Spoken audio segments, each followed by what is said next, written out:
Hi, in this video, I will walk you through how to add, track, and manage assets for your organization. On the left side, go to Resources and click on Manage Assets. Here, the Asset Manager will be able to see all the assets that have been added.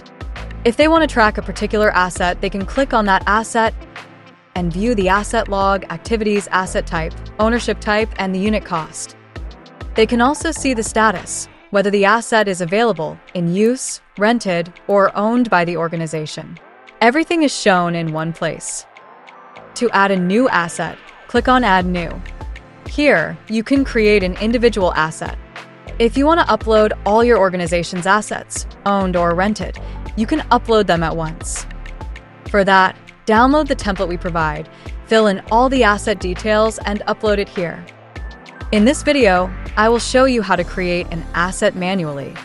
You can enter the asset name and select the category. For each asset, a unique QR code will be generated. You can download this QR code and paste it on your tools. If you want to add a description, you can mention the asset details here.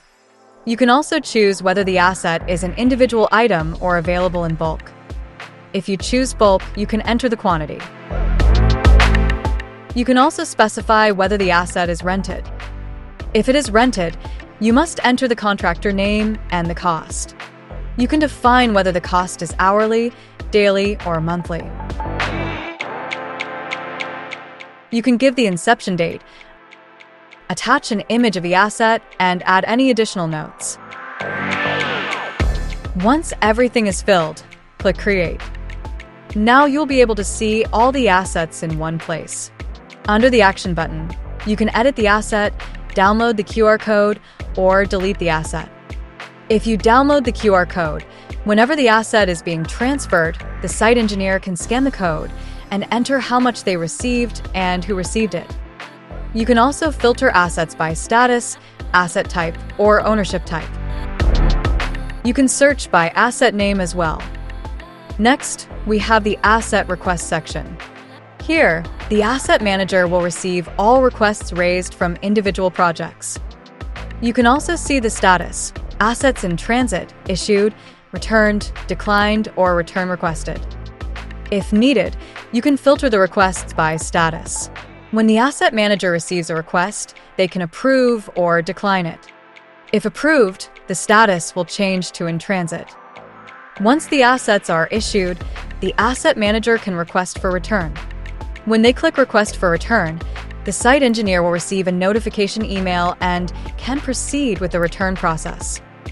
In this table, you can also see where the asset is located in the warehouse or at the project. If the asset has been returned to the Asset Manager, they can manually mark it as returned. Once marked as returned, the asset becomes available again for the organization.